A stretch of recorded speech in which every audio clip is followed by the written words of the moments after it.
Hello guys, welcome back to my channel. In this video we are going to discuss about mitral valve prolapse, जिसको हम सामान्य भाषा में कहें तो दिल का एक वॉल्व खराब हो जाना। मिट्रल वॉल्व प्रोलैप्स के बारे में जाने उससे पहले मिट्रल वॉल्व के बारे में कुछ बातें जो आपको जानना चाहिए, जैसे कि मिट्रल वॉल्व लेफ्ट एट्रिया और लेफ्ट वेंट्रिकल के बीच में प्रेजेंट होता है। ये डायस्टोली फेज में जब लेफ्ट एट्रिया का प्रेशर ज़्यादा होता है लेफ्ट वेंट्रिकल के प्रेशर से, तब ये मिट्रल वॉल्व ओपन होता है। और सिस्टोली फेज में मिट्रल वॉल्व क्लोज होता है जब लेफ्ट वेंट्रिकल का प्रेशर ज़्यादा होता है लेफ्ट एट्रिया के प्रेशर से। वहीं पर मिट्रल वॉल्व का काम होता है ये बैक फ्लो को प्रिवेंट करता है, यानी कि लेफ्ट वेंट्रिकल से लेफ्ट एट्रिया की तरफ ब्लड जाने से रोकता है। मिट्रल वॉल्व के दो फ्लैप्स होते हैं जिनको हम बोलते हैं anterior mitral leaflet, posterior mitral leaflet, and both are supported by annulus ring और mitral annulus. Mitral valve prolapse की बात करें तो इसे मेडिकल की भाषा में फ्लॉपी वॉल्व सिंड्रोम या फिर बार्लो सिंड्रोम भी कहते हैं। इसमें क्या होता है, जब भी हमारा वेंट्रिकल कॉन्ट्रैक्ट करेगा तब लेफ्ट वेंट्रिकल का प्रेशर बढ़ेगा और मिट्रल वॉल्व बल्ज कर जाएगा, यानी कि इसका डिस्प्लेसमेंट ज़्यादा होगा लेफ्ट एट्रिया की तरफ।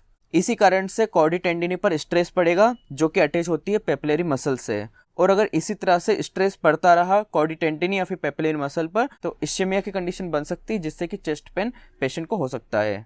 उसी के साथ साथ अगर हम इसके कॉजेस की बात करें तो सबसे पहले मैं आपको बताना चाहूँगा मिट्रल वॉल्व प्रोलैप्स एक क्रोनिक कंडीशन है। If you talk about the causes of mitral valve prolapse, it is due to myxomatous degeneration of valve, यानी कि टाइप 3 कोलेजन में डिफेक्ट होगा, इसी कारण से मिट्रल वॉल्व प्रोलैप्स हो सकता है। साथ ही में कनेक्टिव टिश्यू डिसऑर्डर यानी कि मार्फन सिंड्रोम हो सकता है, एल्हर-डैनियल्स सिंड्रोम हो सकता है।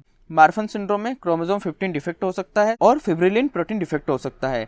उसी के साथ साथ एल्हर-डैनियल्स सिंड्रोम भी एक कारण बन सकता है मिट्रल वॉल्व प्रोलैप्स का, जिसको हम बोलते हैं रबरमैन सिंड्रोम। मार्फन सिंड्रोम को हम थंब साइन से पहचान सकते हैं। अगर क्लिनिकल फीचर्स की बात करें तो मोस्ट कॉमनली होता है फीमेल्स में और ये मोस्टली एसिम्टोमेटिक होता है। सिम्टम्स में बात करें तो चेस्ट पेन हो सकता है जो कि ऑक्सीजन की कमी के कारण होता है, और पाल्पिटेशन हो सकते हैं which is due to premature ventricular contraction. If we talk about the auscultatory findings in MVP patients, so mid systolic clicks और लेट सिस्टोलिक क्रिसेंटो डिक्रिसेंटो मरमर यहाँ पर हमको सुनने को मिलेगा। इसमें ध्यान रखने वाली बात यह है जिसमें कि इजेक्शन क्लिक के बाद इंटेंसिटी बढ़ना स्टार्ट होती है और S2 के पहले ये कम हो जाती है। इसी के साथ हमको कंफ्यूज नहीं होना है एओर्टिक स्टेनोसिस और पल्मोनरी स्टेनोसिस के मरमर के साथ, जो कि क्रिसेंटो डिक्रिसेंटो मरमर होता है, बट ये इजेक्शन सिस्टोलिक मरमर होता है जिसमें कि S1 से इंटेंसिटी स्टार्ट होती है बढ़ना और मिड में इजेक्शन सिस्टोलिक मरमर, और उसी के बाद ये डिक्रीज होना स्टार्ट होती है जो कि S2 तक होती है, जिसमें कि S1 और S2 के बीच में ही इंटेंसिटी पहले बढ़ती है देन कम होती है। बट MVP के पेशेंट में इजेक्शन क्लिक के बाद इंटेंसिटी बढ़ना स्टार्ट होती है और S2 तक जाते जाते ये कम हो जाती है। उसी के साथ हमको ध्यान रखना है अगर पोस्टीरियर लीफलेट में डैमेज होता है, मोस्टली पोस्टीरियर लीफलेट में ही डैमेज होता है, तो ब्लड रिगर्जिटेट कर जाएगा डायरेक्ट एंटीरियरली और जो मरमर रेडिएट करेगा वो होगा base to the heart. In case अगर एंटीरियर लीफलेट डैमेज हुआ तो रिगर्जिटेट होगा ब्लड पोस्टीरियरली और जो मरमर का रेडिएशन होगा वो होगा एक्सिला या फिर बैक पार्ट में। अब जानते हैं मरमर को रेगुलेट करने वाले फैक्टर्स को। मोस्ट इंपॉर्टेंट फैक्टर है अगर हम पोजीशन चेंज करेंगे तो मरमर का ड्यूरेशन भी चेंज होगा। स्टैंडिंग पोजीशन की अगर अपन बात करें जिसमें कि MVP बढ़ जाता है, जिसमें कि मिड सिस्टोलिक क्लिक पहले आती है, और स्क्वेटिंग या फिर एक्सरसाइज की बात करें तो MVP घट जाता है जिसमें कि मिड सिस्टोलिक क्लिक बाद में आता है, जैसे कि आप यहाँ पर देख पा रहे हो।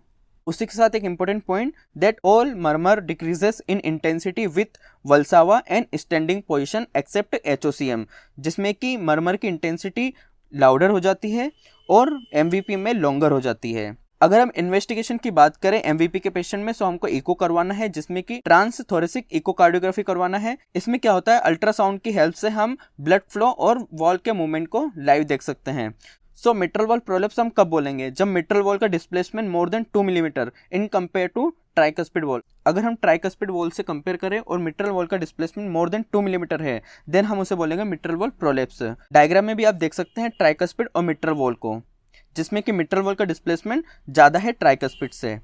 ऐसी कंडीशन बन सकती है जिसमें कि लेफ्ट वेंट्रिकल का प्रेशर ज़्यादा होने के कारण LV का ब्लड LA में लीक कर सकता है, और वही लीकी ब्लड अगर पल्मोनरी सर्किट में गया तो वो पल्मोनरी कंजेशन करा सकता है, जिसके बाद की पल्मोनरी एडिमा के मैनिफेस्टेशन हो सकते हैं पेशेंट में। ट्रीटमेंट के पहले हम जान लेते हैं कॉम्प्लिकेशन के बारे में, जिससे कि हमको ट्रीटमेंट का प्लान समझ में आ जाए। सबसे पहला कॉम्प्लिकेशन होगा यहाँ पर मिट्रल रिगर्जिटेशन। अगर हम मर्मर की बात करें मिट्रल रिगर्जिटेशन में, तो वो होता है पेनसिस्टोलिक मर्मर, जिसकी इंटेंसिटी यूनिफॉर्म होती है S1 से लेकर के S2 तक। अगर हम सारे मर्मर को यहाँ पर रिवाइज करें एक बार, सो MVP में लेट सिस्टोलिक, क्रिसेंटो, डिक्रिसेंटो मर्मर होता है। AS या फिर PS यानी कि एओर्टिक स्टेनोसिस और पल्मोनरी स्टेनोसिस में इजेक्शन सिस्टोलिक, क्रिसेंटो, डिक्रिसेंटो मर्मर होता है। और मिट्रल रिगर्जिटेशन में पेनसिस्टोलिक मर्मर होता है। जब हम मिट्रल रिगर्जिटेशन के बारे में बात करेंगे तब वहाँ पर और भी मर्मर के बारे में हम बात करेंगे, जिससे कि हमारा सारे मर्मर एक साथ हम पढ़ लेंगे और हमको अलग से मर्मर टॉपिक पढ़ने की जरूरत नहीं पड़ेगी। सो हम सारे मर्मर यहीं पर ही डिस्कस कर लेंगे। दूसरा कॉम्प्लिकेशन होगा sudden cardiac death which is due to mitral regurgitation और लेफ्ट वेंट्रिकल फेलियर। तीसरा होगा TIA that is transient ischaemic attack. इसमें क्या होता है, यहाँ पर प्लेटलेट प्लग या फिर फाइब्रिन का डिपॉजिट हो जाता है जो कि हमारे ब्रेन तक पहुंच जाता है। इसी कारण से पेशेंट की डेथ भी हो सकती है। फोर्थ कॉम्प्लिकेशन है इन्फेक्टिव एंडोकार्डाइटिस। यहाँ पर एक बात मैं आपको बताना चाहूँगा, ऐसा हो सकता है MVP के बाद इन्फेक्टिव एंडोकार्डाइटिस हुआ है या फिर इन्फेक्टिव एंडोकार्डाइटिस के बाद MVP हुआ है। इसकी पुष्टि हम नहीं कर सकते यहाँ पर। सो ट्रीटमेंट प्लान की अगर अपन बात करें तो कॉम्प्लिकेशन को लेकर के ही हम यहाँ पर ट्रीटमेंट प्लान करेंगे। जैसे कि हमको प्राइमरी प्रोफाइलेक्सिस देना है इन्फेक्टिव एंडोकार्डाइटिस का, अगर रिक्वायर है तो। उसी के साथ अगर पाल्पिटेशन हो रहा है पेशेंट में, सो हम बीटा ब्लॉकर दे सकते हैं। अगर एट्रियल फिब्रिलेशन है सो हम एंटीकोगुलेंट ड्रग दे सकते हैं जैसे कि रिवारोक्साबेन। और डेफिनेट ट्रीटमेंट होगा यहाँ पर मिट्रल वॉल रिपेयर या फिर वॉल्वुलोप्लास्टी। इनकेस अगर रिपेयर नहीं हो रहा है मिट्रल वॉल, सो हम रिप्लेस भी कर सकते हैं। अगर आपको वीडियो पसंद आया है देन आप वीडियो को लाइक कर सकते हैं, अपने फ्रेंड के साथ शेयर कर सकते हैं और चैनल को सब्सक्राइब भी कर सकते हैं। Thank you so much.